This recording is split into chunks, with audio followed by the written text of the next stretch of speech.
Hi, I'm Kristen, and this is the Simple Handmade Everyday Podcast, where I talk about living a creative, intentional life. I like to chat about quilting, knitting, cross-stitching, what I'm reading and watching, and a little bit about self-care, productivity, and keeping a cozy, organized home. I've got my cup of tea in hand, so grab yours and let's settle in for a chat. This is episode 109.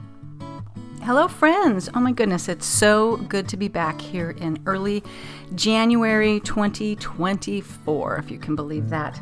I often forget, so let's talk about my cup of tea. I hope that you are in the position to grab something fun to drink while you are listening.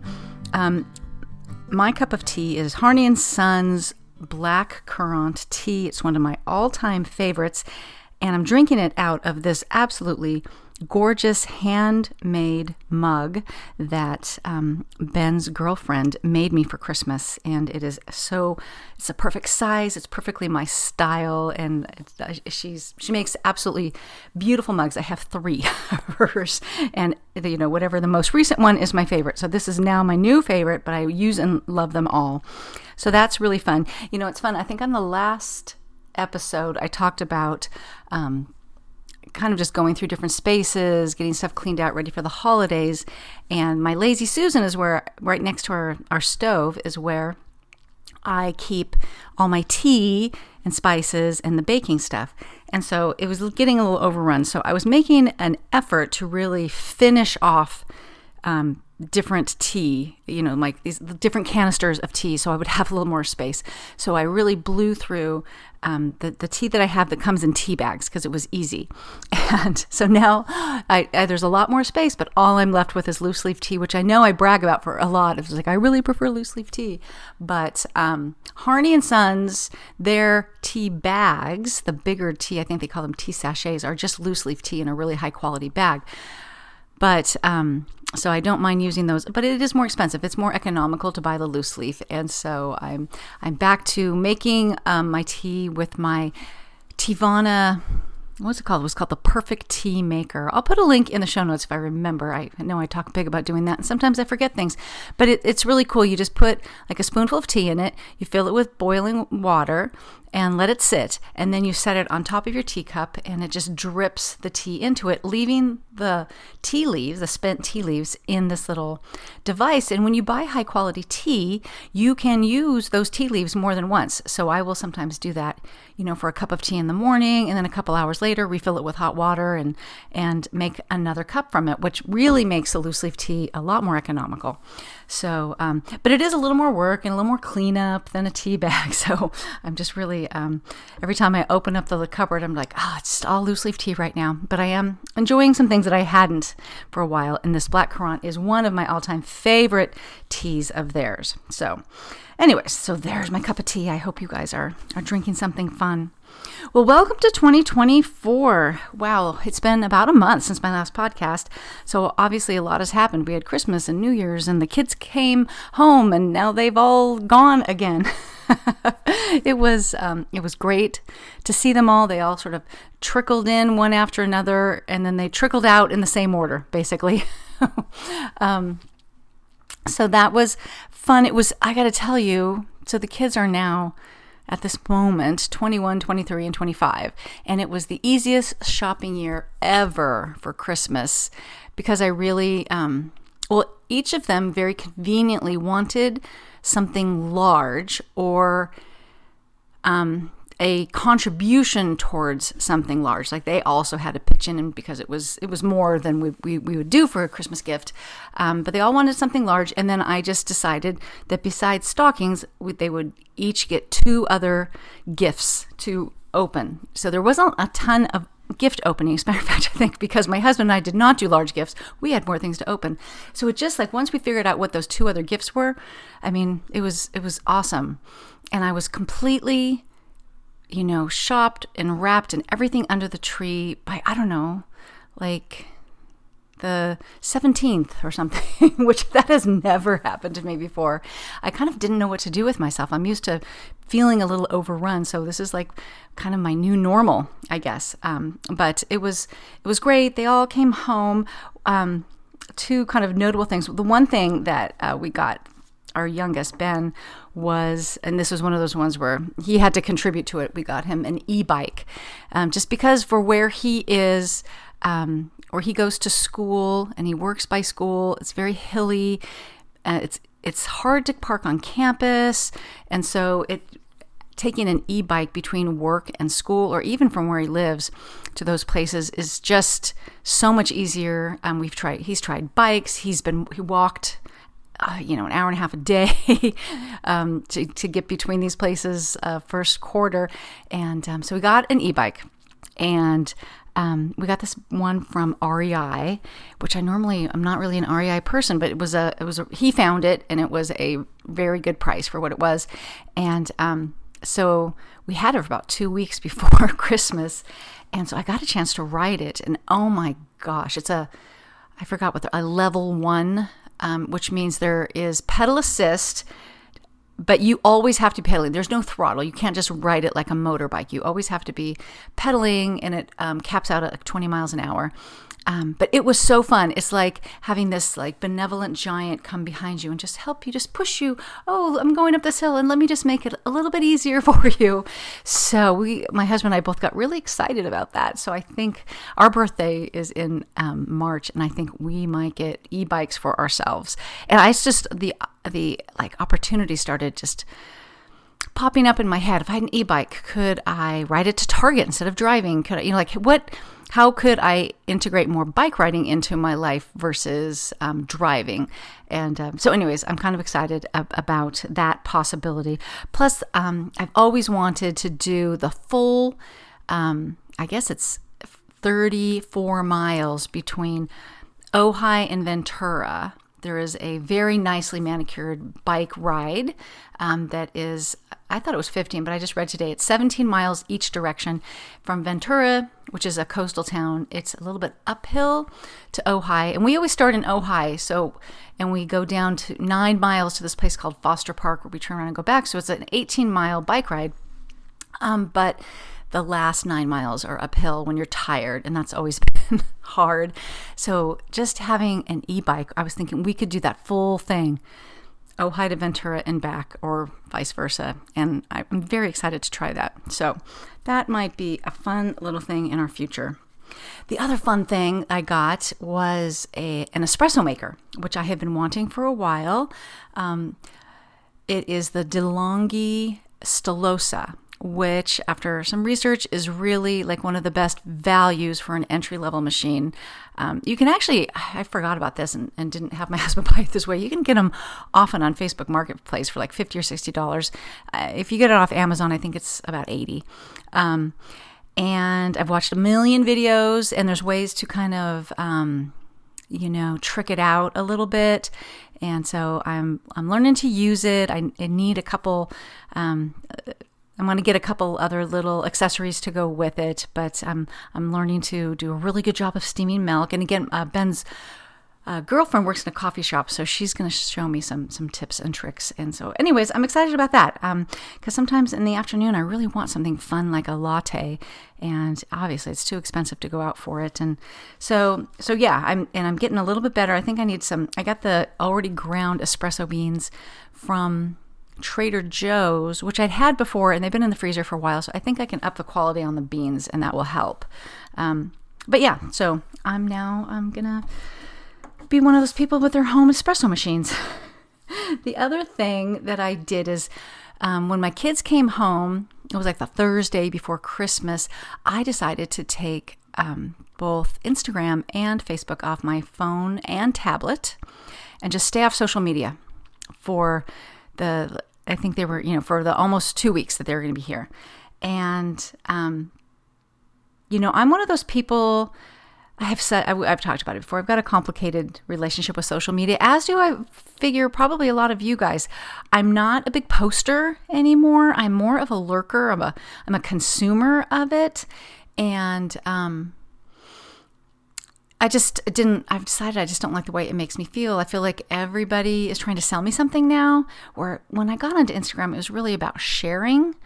And I just decided that, I might have said this last episode, that I just kind of feel like I was voluntarily watching commercials in my free time, where in my regular life, I go out of the way, to not watch commercials. We always buy the ad-free versions of streaming, and I listen to NPR and PBS and things like that. So I'm just like, what are you doing with your time here?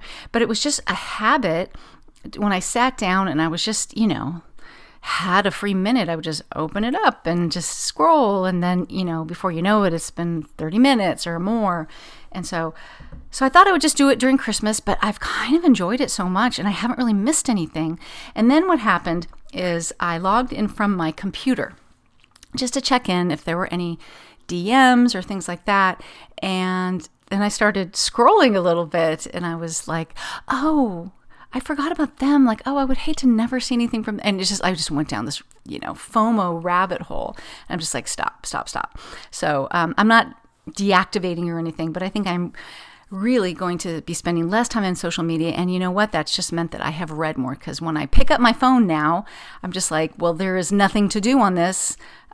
So I will pick up my tablet or my Kindle and start reading. And I've switched back over to reading on my Kindle versus reading on the Kindle app on my tablet, which the Kindle is good for a number of reasons. One is way less eye strain. I definitely deal with the eye strain from the tablet, and especially if I'm sitting outside and in California, the sun is bright and I can come in after a lunchtime of reading on my tablet and my eyes are just whacked. And then obviously there's nothing else to do on the Kindle. I can't go over and check the news or things like that. I did open up Pinterest one day out of desperation. And what was so funny is it started serving me up some of my own pins. And I was like, oh, I forgot I wrote that blog post. And it was kind of interesting to go down memory lane back when I used to blog more. One of them was how to track your to-do list with this thing called Workflowy. And I was like, what is that? And this was a blog post I wrote. And I clicked over to it. It was from 2018. And I was like, oh yeah, I remember that. That actually really is a good app. It's like a to-do list. It's basically like an online outlining software. So it kind of, I think in terms of bullet points and sub-bullet points and things like that. So I was like, oh, I should check that out again. I have not. I use other things now, but it was kind of fun. So anyways, that's kind of what's been going on since we last talked, but let's get into the podcast. But before we do that, I'd like to thank Oliso for sponsoring this episode of the podcast. Oliso makes high-quality irons and ironing accessories. Oliso Smart Irons are the only irons with an auto lift feature. By simply touching the handle, the iron lowers, ready to press and iron. Take your hand off and magically the iron lifts, preventing scorched fabrics and relieving stress on your shoulders and your wrists. The new Oliso M3Pro Project iron is tailor-made for quilting, sewing, crafting, all those things, with the performance of a full-size iron in a sleek, compact design. I reviewed that iron last episode 108. All of their irons come in multiple gorgeous colors to match your style.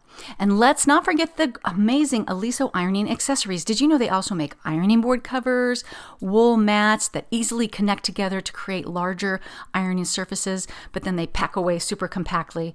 And they even have these amazing little carry bags for both their large and small irons. I will put a link in the show notes so you can check them all out.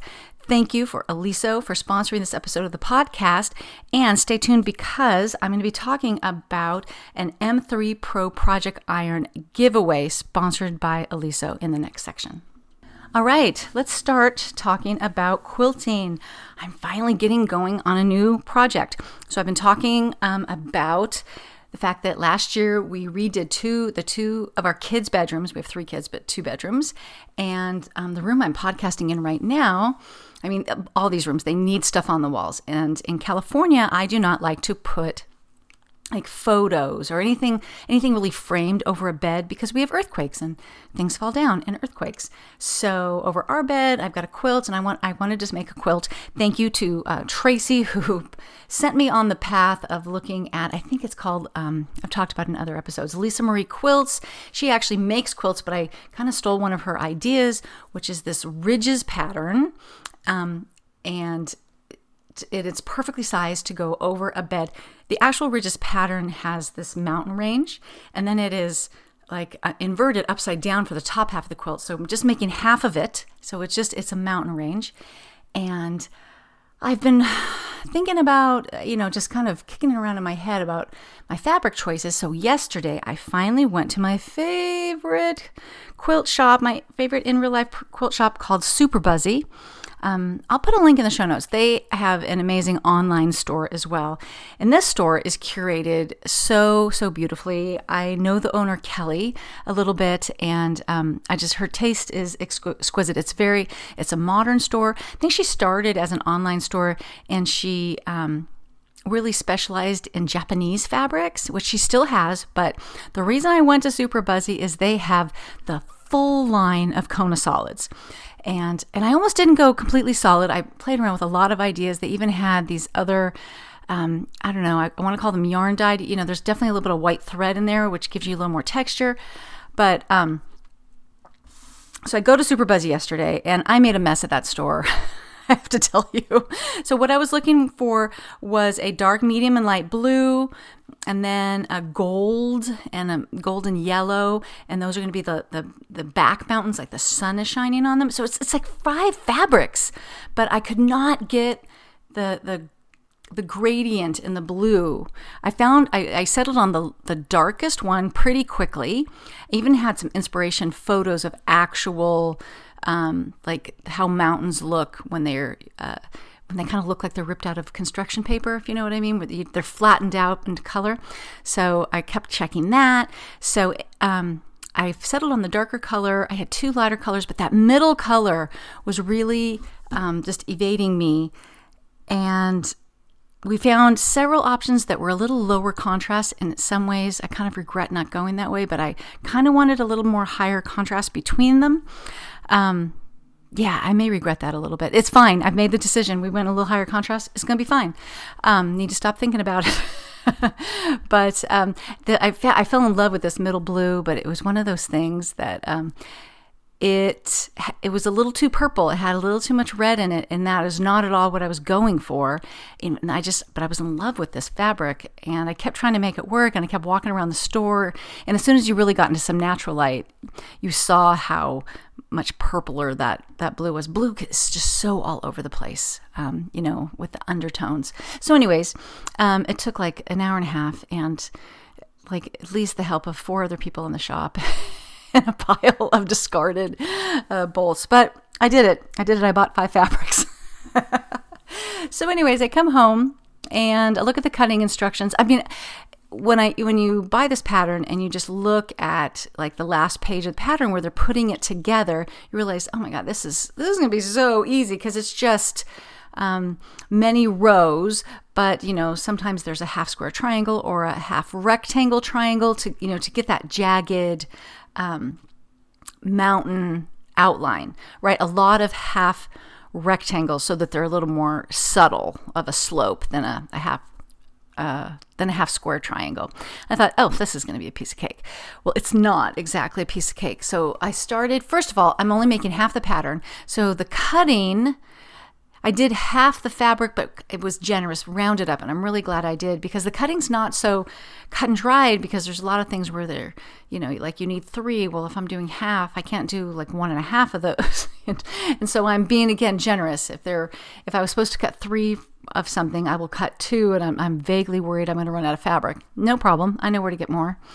But I sat down to do the half rectangles, which I'm now realizing I've never worked with a half rectangle unit, and they are a little more complicated than I thought they would be. So the first thing I do is, I just sew it together. There's not too much hand holding in the pattern, although she does show you, how to flip the 2 together. And then she has this little mysterious notation on would basically be the dog ears, the part that's hanging over. It says 1/4 inch, 1/4 inch.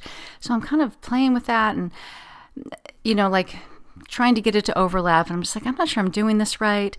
And it's important, it turns out, to get that placement correct to really get sharp corners, in your diagonals. And so I decided I was going to make a unit or 2 all the way through, so that, I knew that I was doing it correctly because I don't have a lot of extra fabric. So here's another thing I did not know. So first of all, I didn't know how tricky and I'll get back to this, the placement of the two triangles are relative to each other before you sew the 1/4 inch seam. That's the first tricky part. The second tricky part is apparently you always have to trim a half rectangle unit, because if you sew them correctly, your seam goes exactly corner to corner. And it looks like a perfect half rectangle. But guess what? When you sew it to something else, you're going to chop that point right off. That it doesn't work. So you have to trim it so that you are leaving a little area for your 1/4 inch seam so that your point reaches exactly to the corner. So once I sort of, realized this, I started looking at videos. So the first video I watched was Susie Quilt's, which I will give her a B on that. She explains the trimming part really well, to the point where I really understood, because they were telling you, like, tape off take a ruler and tape off the size that you want to trim this to, and then go in with like a pen, a dry erase marker, and mark a 1/4 inch in from each corner. And I was just like, I don't know what this is about. Well, Susie explained that part beautifully, but when she was actually sewing the triangles together, she was like, oh, okay, and then I'm just going to go in here and mark a little tick mark here, 1/4 inch in, and then she just went, and then it'll line up better. And I'm just like, I don't know what you're talking about. This is why I'm watching this. Where are you doing this little 1/4 inch mark? A 1/4 inch from what? And what are you lining it up with? So I had to keep looking. Somebody in the comments said the same thing about, like, what are you doing with that tick mark? And someone tried to explain it. I did not understand it there. So I kept looking. I will link both of these tutorials in the show notes, but I found another one. I can't think of who it was. And she just really explains it in almost excruciating detail, because she had actually made a block that contained that unit on camera and realized when she sewed it all together that they were wrong, and she realized she had trimmed them wrong. So she shows you exactly, after you've cut your rectangle, you cut it on the diagonal, so now you have these two skinny triangles. And when you put them together, she explains, okay, you're going to measure along this edge and mark a 1/4 inch in. And then when she lays it down, she shows you exactly that 1/4 inch should line up right on the edge. It's not going to make any sense for me to say it, but she explains exactly where those marks should line up. And then she goes on to explain exactly how to trim them. So, that was like 9 o'clock last night when I finally got that far and realized I need to make some practice units to make sure I really have down the marking and, really most importantly, the trimming. And I guess the good news is that the sewing, I mean, I always like to be accurate, but you are trimming the heck out of these. So, if it goes a little wonky on the edges, which it often does, it's really not that important because that will be trimmed off. So anyways, I was actually... once I realized, oh, you've never made a half rectangle unit, I was a little excited about learning this new skill and really understanding it. So that is where I'm at. I was using my Oliso project iron. I just put away my big iron for now because I'm just going to be dealing with units. And can I just tell you that I am so delighted every time I use that, and it has the light. It has like a little headlamp on it.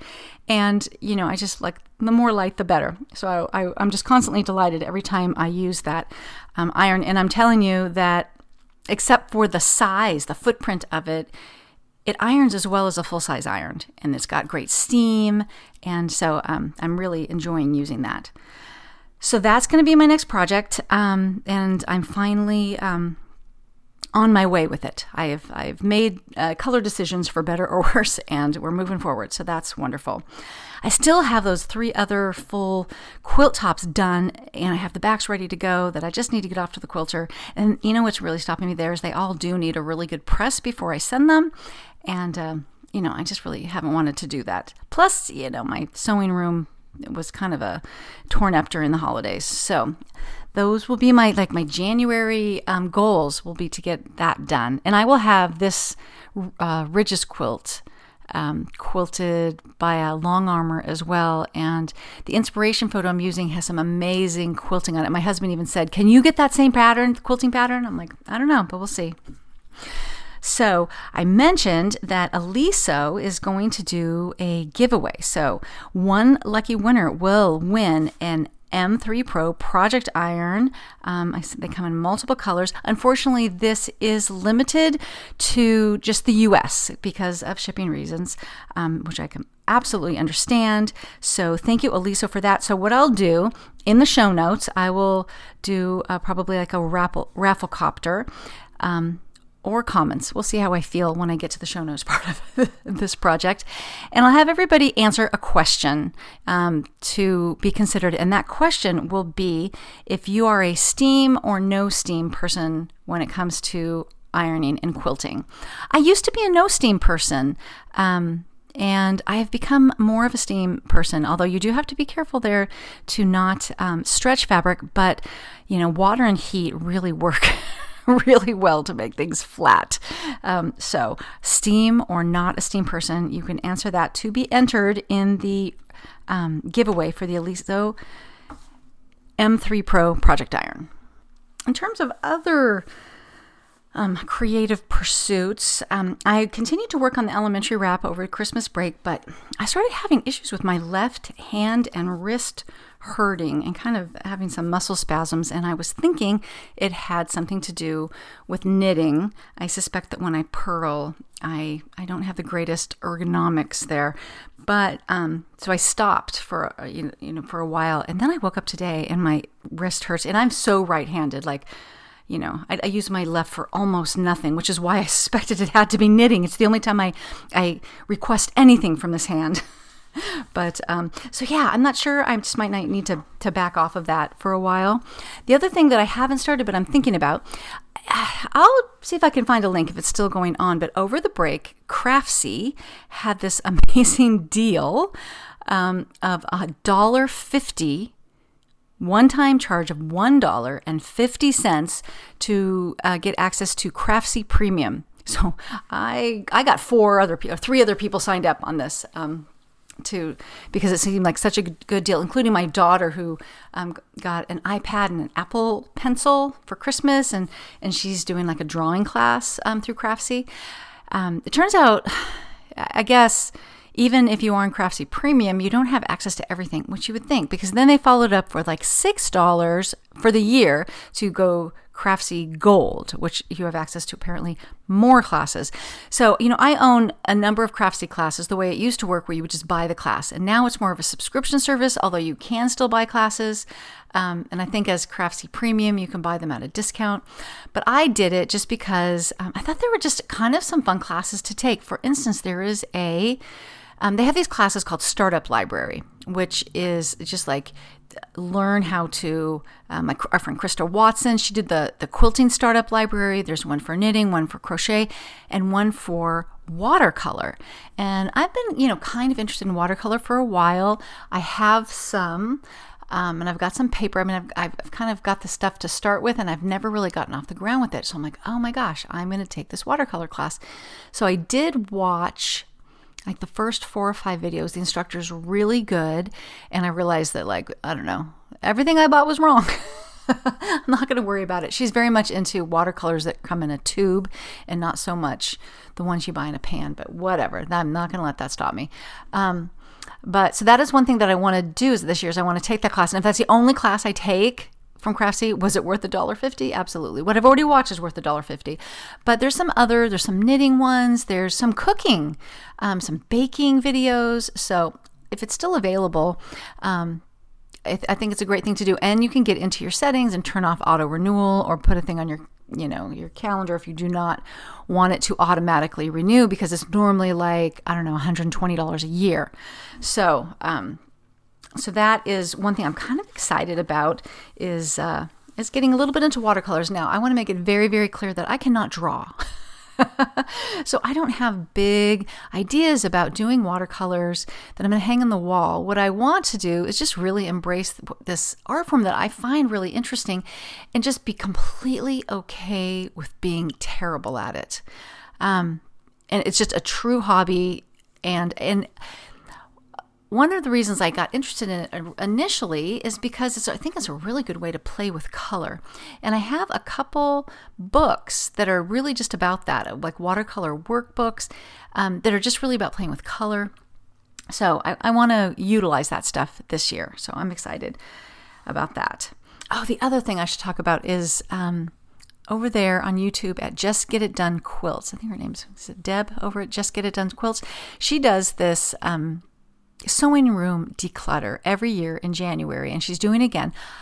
I did it last year. I didn't do it exactly with her. I did it a little later in January, but I have to say that my sewing room is still in really good shape since then, and I don't really need to do it again. I could do a little straightening up, but that's really it. And so if you are feeling like a little overwhelmed in your space, I'll make a note here. I'll put a link in the show notes to that playlist. And she does a great job. The way she tackles it is really in little bits, so you don't get overwhelmed, and your reward each time is to sew something. She actually has you, as part of day one, kind of dig out your sewing machine and get it set up and find a project you want to work on, so that when you're done going through all your magazines and books one day, then you can sit down and sew. Let's move on to books. I have read some good books, and I'm reading some good books right now. I'm happy to report. I think I talked previously about this book that my daughter lent me called The Guest List by Lucy Foley. It took me a while to get around to reading this one because it's an actual physical book, and I don't really read those anymore, but it was actually very nice.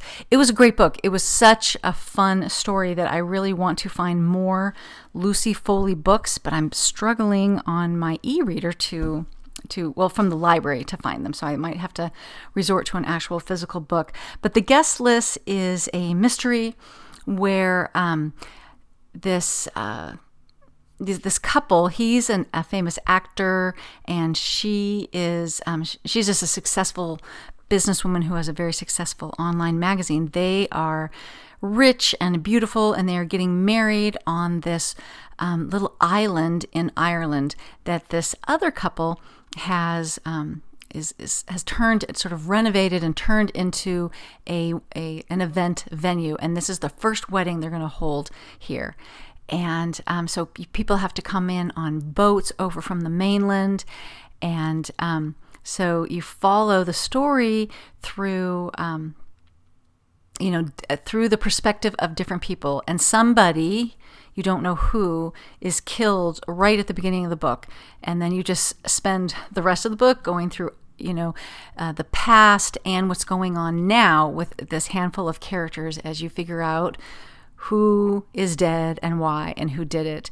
And there are lots of fun twists and turns, and it was really well written, and I really enjoyed it. As a matter of fact, I was reflecting as I was reading on it, like just that how much better written, how much less cheesy, this book isn't cheesy at all, but how much less cheesy it is than a lot of the little cozy mysteries that I read, which again, I really love, and I really love that light reading, but it's always nice to read another real page turner that is written really well. And I read that because I was off social media, and I pick up my phone and go, well, there's nothing to do here. Pick up a book. And I read it in a day and a half. I was done. I started at one morning. I was done before lunch the next day. I was like obsessed with it. So that was really fun. And then I went back to a book that I had started, and really, I just do so much better when I'm monogamous with a book. So I went back to Esme Cahill Fails Spectacularly by Marie Bostwick. And I felt this one was a little bit of a slow starter, but I think it's because I was reading, multiple books at once.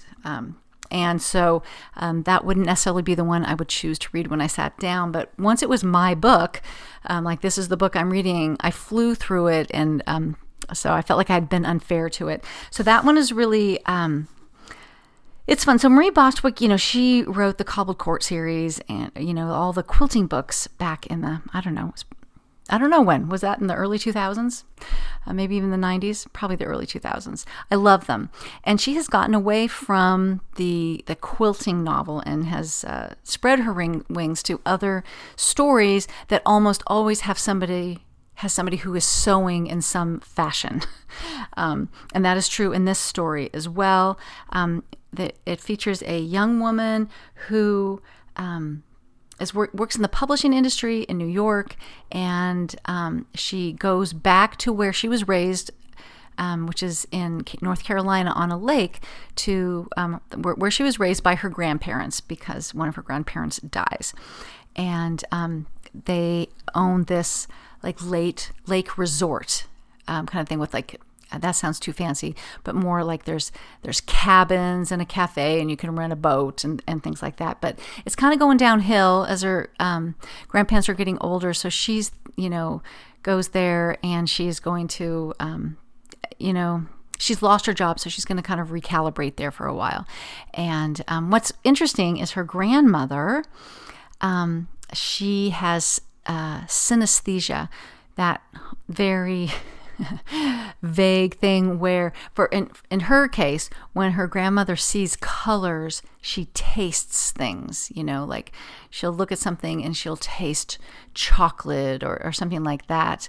I'm this a little bit in the way that when numbers, to me, when I think of numbers, they have colors and kind of personalities. I know that sounds really weird, but that really came into play big with me when I was learning my multiplication tables, because I can see them, and I even have, like these vague ideas about the relationship between these numbers for times tables. I know that's super weird. Nobody in my family really, well, that's true. I've got a couple kids who are the same way about colors and numbers, but we don't agree on what the colors are. Anyways, so she has synesthesia, and this kind of comes into play. And this woman, the grandmother with synesthesia, she's a quilter, and kind of a modern quilter ahead of her time, in the way that she plays with color, and how she's just really not cut out to be a conventional quilter. So anyways, absolutely loved it. And I think you should all go read it. I'm in the middle. I just talked about being a monogamous reader, and I am not a monogamous reader. I have what I have right now is my preferred way, which is I have a book that I'm reading. It's usually an ebook, a book I'm listening to, and then a nonfiction book that I basically kind of like to read in the morning. So the book that I am reading is the Mother-Daughter Murder Night. Just Mother-Daughter Murder Night. I can't remember who wrote it right now. It'll be in the show notes. It was on my radar before, and then my friend Patty mentioned that she read it and really enjoyed it. So I'm about 60% through it. As you can tell, I'm an e-reader person. 62%, I believe. And it is really fun. So I'll have more to talk about it next week when I've read it. So I'll tell you more about it next episode. And I'm listening to Tom Lake, which is the newest Ann Patchett. I do love Ann Patchett, and I'm listening to that, and it is narrated by Meryl Streep, who is fantastic. What's interesting about this is it takes place during the pandemic, and the main character, the mom, who I want to say is played by Meryl Streep, but everyone is played by Meryl Streep. She was an actress when she was young, and she is telling the story of this to her daughters. She's got 3 daughters. They're all home because of the pandemic, which, if that feels triggering to you, it's just so very lightly mentioned. It's just mostly, she just talks about that, that they're all home under the same roof, because it's like my kids' ages. If we had the pandemic now, it's like 26, 24, 22, and they're all various stages of their life, career, college. So anyways, so she is telling the story of how she was an actress in her early 20s, and apparently she dated, because of the present, that she abandoned that course at some point, but she dated someone who became a very famous actor. And so that's why she's telling her kids the story. I'm sure more things happen than that, but that is where I'm at, completely loving that. The nonfiction book that I'm reading is 4,000 Weeks. I think it's called Time Management for Mortals. And I've talked about this book before, in that I didn't want to read it because it sounded so fatalistic to me. I don't want to be reminded that, like at most you probably only have 4,000 weeks. But my friend Sherry McConnell from A Quilting Life and Frances from the Off Kilter Quilt, they both had read it and reassured me it is not like that. You should not be scared to read it. It's a really good book. So I am reading it in the morning. I like to read a little nonfiction, and it is really good. It is really good. It's not morbid at all. And I did want to kind of give you a few highlights about it so far. I'm not done with it, but it really talks about being very clear about how you spend your time, because it is limited, and being focused on how you spend your time sometimes means obviously we have to say no to things, and saying no to things you don't want to do is the first step. And people like me, like a people pleaser, that's hard enough. But I think I am getting better at that. But sometimes you have to say no to things you would really like to do because they're taking up the time that you could be spending on something that's even more important that you want to do, if that makes sense. So, and that's where things get a little bit tricky. Another thing I'm really getting out of this is he talks about distraction, and it was kind of timely because he talked about social media, and the reality is that we are all looking for ways to not feel our feelings. So when I am at work or even not working and I pick up my phone for a few minutes, it's usually because I'm a little frustrated. I'm a little bored with what I'm doing. I'm task switching and feeling a little bit uncomfortable about how hard it's going to be to dive into the next project, or I've got a few minutes before I don't know, as I'm waiting for the clothes to dry in the dryer, so I will just pick up my phone. So we're all chasing away the feelings that we just probably should just feel bored for a minute, just feel frustrated, feel angry, feel happy. And I'm so guilty of that. And you can, the different ways of dealing with those feelings is social media, is eating when you're not hungry, just getting up, going to the refrigerator instead of settling down to the next task. So that is kind of a focus of mine this year, is just like feel the feelings and just, name them. I'm feeling frustrated. This is why. Is there anything I can do about it? No, let me just, take a lap around the house and then sit down and dive in, but it's the recognizing it. So that really spoke to me. He also talks about something called radical incrementalism, which is the idea that little things add up to big things. And in my head, I know that's true. It's also something I sort of struggle with. In my younger days, I got into some debt because, all those little purchases added up in a way that just, kind of got out of control for me. Same thing with, those little calories can add up. But it also is in a good way. If you just sew for 15 minutes a day, you are going to make some incredible progress on a project. If you, do if you do a 30-second plank every day, it's, you'll be up to a minute in no time, all those, kinds of things. And one of the reasons I think that I struggle with really internalizing, even though of course I know it, but I haven't internalized it, is because I'm often not consistent enough for that little thing to add up to the big thing, because I give up on the little thing. And so that's the thing that I also want to kind of work on this year. So those are just a few little tidbits from 4,000 Weeks. I'm really enjoying. I'm glad. Thank you, friends, for pushing me towards that book and telling me not to be afraid of it. All right, let's move on to movies and TV, because when we're all home during the holidays, there was some extra time for that. So let me hit the movies first. I'll go pretty quickly through these because I feel like the time has passed. I think I have talked in the past that I'm not really a Christmas movie person, so I kind of wanted to do a Christmas movie, but I just can't really handle the really cheesy ones. So we watched two that were pretty good, and this is too late for this year, but let me just tell you that we watched one called Love Hard, which is a combination of Love Actually and Die Hard, because these two people have ideas. One person's favorite movie is Love Actually, and one is Die Hard, and it was a fun. It wasn't your kind of typical Christmas movie.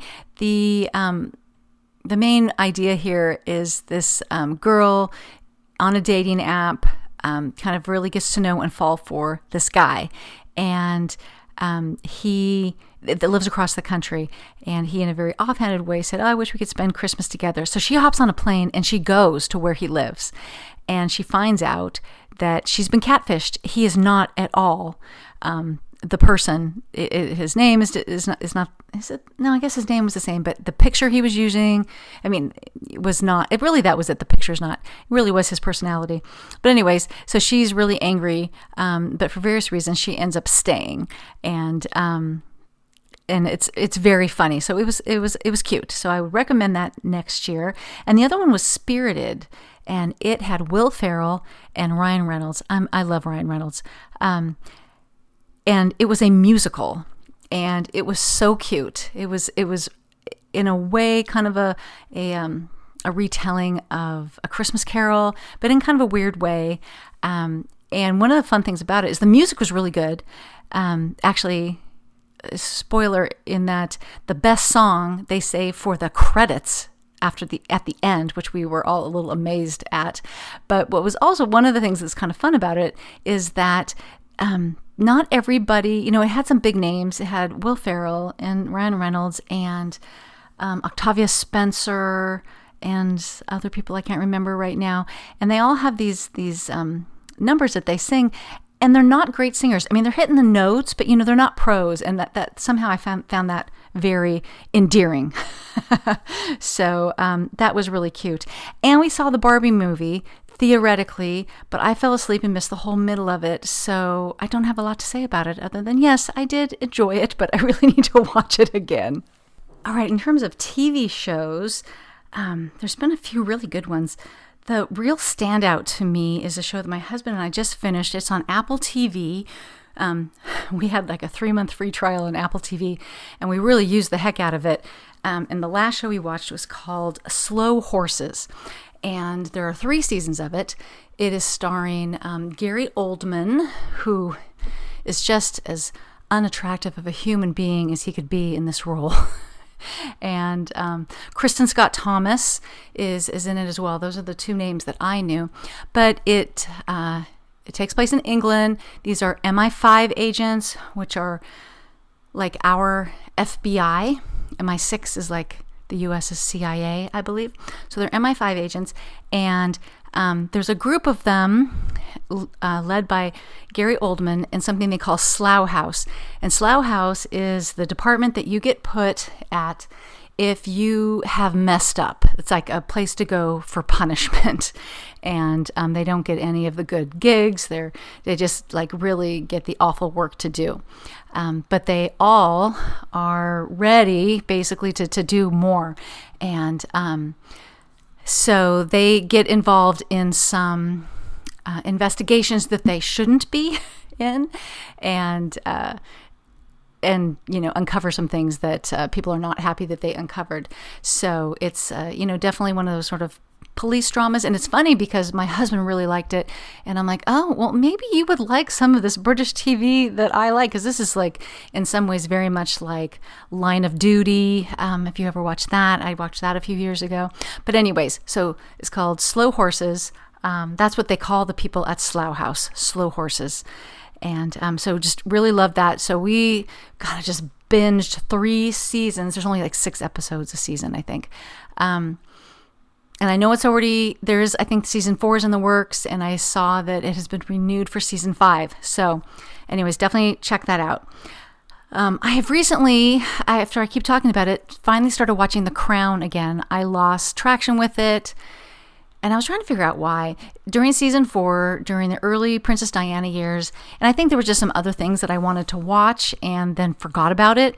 But also I think it's a slightly less interesting to me because this part of the story I already know. I didn't really know a lot about when Queen Elizabeth, when her father died and she became the queen, and how she did not expect that to happen when it did. And that was all kind of news to me.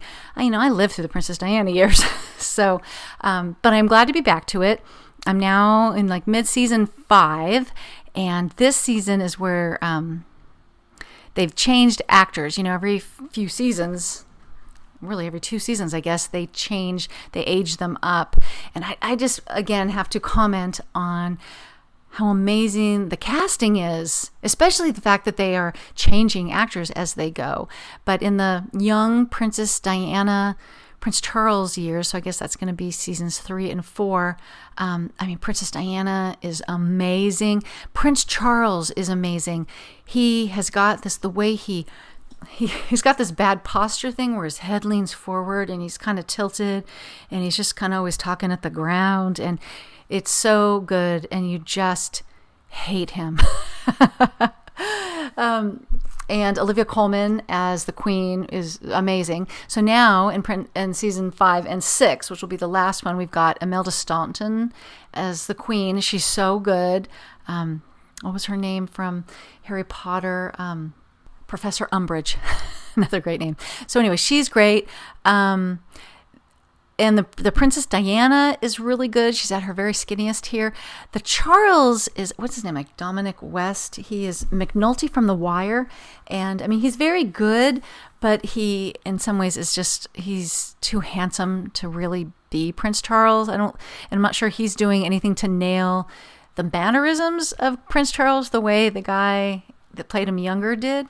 But anyways, so absolutely enjoying that. So I'm in season 5 there. I don't think I talked about, it's probably been over a month ago that we watched I believe it was on Netflix, All the Light We Cannot See, based on the book. And I definitely read the book some number of years ago. Love the book. About, I feel like you probably all have read it. World War II, the story involves 2 parallel stories, a little French blind girl and a little boy. They start when they're young, that is in Germany and becomes a Nazi soldier. And you're following their parallel journeys, and they're going to overlap. And that had the casting was really good there too. We've got Mark Ruffalo as the little French girl's father, and what's his name? Not Donald Sutherland, not at all. The guy that played House, Hugh Laurie. He plays the uncle. And what's really cool, so in all the light you cannot see, there's it's they're like flashbacks to when she's little and then the current time. And both actresses, both the little girl and the current one, are actually blind, which was very interesting. The older one, I'd heard that, I looked it up, she does not seem blind at all. And I think she lost her sight sort of later in life. But I remembered so little about the book that it was just like watching it, the whole story from scratch. So that is definitely worth it. It's like what we back in the day would have been called a mini series. I think it's like 3 episodes. So that was really good too. The last thing that we just finished last night was another Netflix show called The Chair. We started this with Chloe when she was here during Christmas.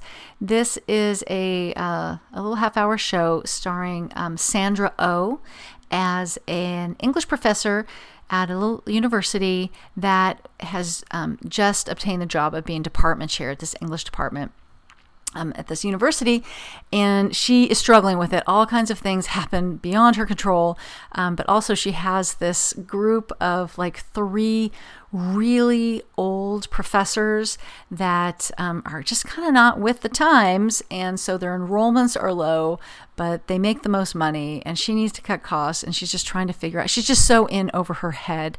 It was just 1 season. I think, again, it was only like 6 episodes, so it went quick, and it was not renewed for another season, which is too bad, but it was definitely worth a watch. All right, let's transition here to the final segment, which I think I just want to take a few minutes. This is already getting to be a long podcast to talk about, 2024 goals, because yes, I am that kind of person. And during the break, I had a good, solid 11 days off of work, which was amazing. And I took some time to do some journaling and to spend some time thinking about what went well in 2023, what were some highlights, and some things that didn't go well. Some of the highlights for me were very travel related. We, did a trip to Sweden. We did a trip to Chicago. I did my trip to QuiltCon in February. And so those were all big highlights of getting out into the world. In the past 2 years, when I've thought about my, kind of just did a whole brain dump of what are all the things you'd like to do. And then I try to narrow those down into some like themes or categories, and then come up with like just 3 or 4 big goals that I want to get done this year. And then try to do something every, week to kind of bring those things forward. And that has worked really well for me. I mean, last year, can I remember what they were? Sort of health related. I wanted to lose some weight and find a strength training routine that worked. I did one of those. I found the strength training routine. I wanted to get the kids' bedrooms done. And we did in a big way. The only thing left is to get some decor on the walls, which is rolling over. But they're absolutely great, usable rooms that were used to death over the holidays. And so that was mission accomplished. But I really want to finish these rooms off. I'm podcasting in one of them right now, which includes getting some stuff on the walls, which you have a little bit, but not enough, and cleaning out the closets. So that will be that. Those will roll over to this year.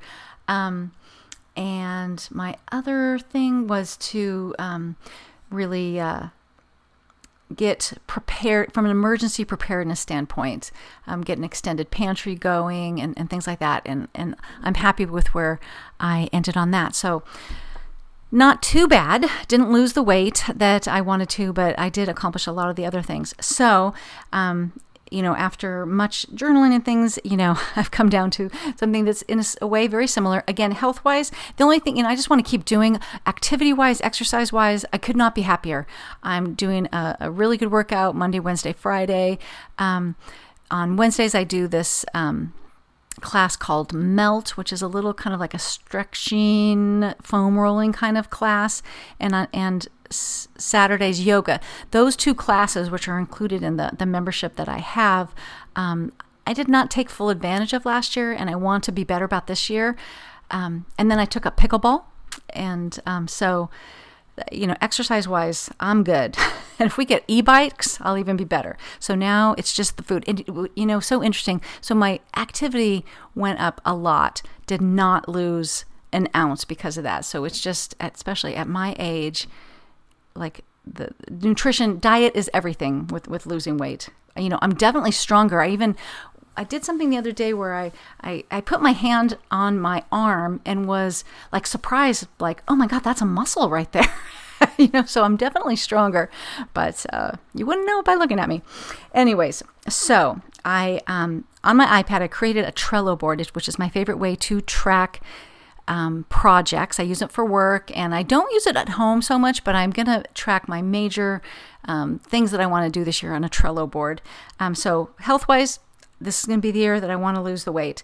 And then there's things that I want to do for the house. I have this idea that, before we retire, which I don't know when that's going to be, in the next 5 to 8 years maybe, I want to continue to work on the house every year from a maintenance standpoint, so things are in a really good place when we are not earning money.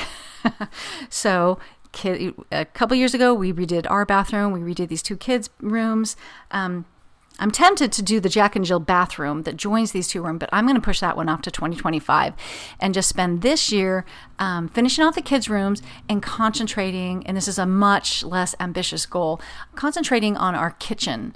And we redid our kitchen like 20 years ago. I still think of it as the new kitchen, and it's starting to show its age, and we're not going to like put in new cabinets again or anything like that. They're just going to have to be a little worn, but there's some reorganization that I need to do. There's some just things inside the cabinets that need to be redone. I could use some new window coverings. Just like that space needs to be reorganized and spruced up, and that seems like a very doable thing this year. So, and I've got a list of some declutter spots. Like, it's not declutter the whole house. It's like declutter the kids' closets, go declutter the hall, the coat closet, just like smaller things like that. So that seems like so much easier than completely redo 2 entire bedrooms. And so health, house, and then creativity. I really felt that last year, I was just not on my game with sewing and knitting and just not using my free time well. And I want to change that this year, and really get into a routine of like after dinner, just, saying, okay, you just need to go to your sewing room and you just need to get in there and do something for like 15 minutes. And that always ends up being, an hour and a half. But I need to leave my sewing projects in a way that it's going to be easy to pick it up. We've talked about that before, that when you complete a step, like you've done all the blocks, and then when you go back to your sewing room, then you have to go, okay, what's my next step? And it's a big one, like I need to lay this whole quilt out or something like that. That can be a stumbling block. But if you leave that last block to sew right at your sewing machine, that's such an easy thing to get in there, and then you're into it, and then you start laying out blocks.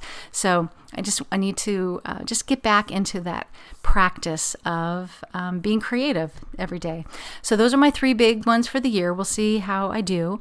I'm curious, and I would love if you wanted to leave some comments in the show notes, or if you are a member of the Simple Handmade Everyday Facebook group. Just tell me, what your thoughts are about 2024. Do you set goals? And what are those goals? Just personal, sewing wise, whatever you want to tell me. Well, that's it for this week. Thank you so much for spending this time with me. As always, you can find me online at my blog, Simple Handmade Everyday, where you will find the show notes and links to everything that I talk about here. And that's where you will register for the giveaway for the Oliso iron. I'm on Instagram at Kristen Esser, and consider joining the Simple Handmade Everyday private Facebook group so that we can keep the conversation going. And I encourage you to share your own stuff. That is your Facebook group. Share with each other, and be a part of this wonderful community. Have a great week.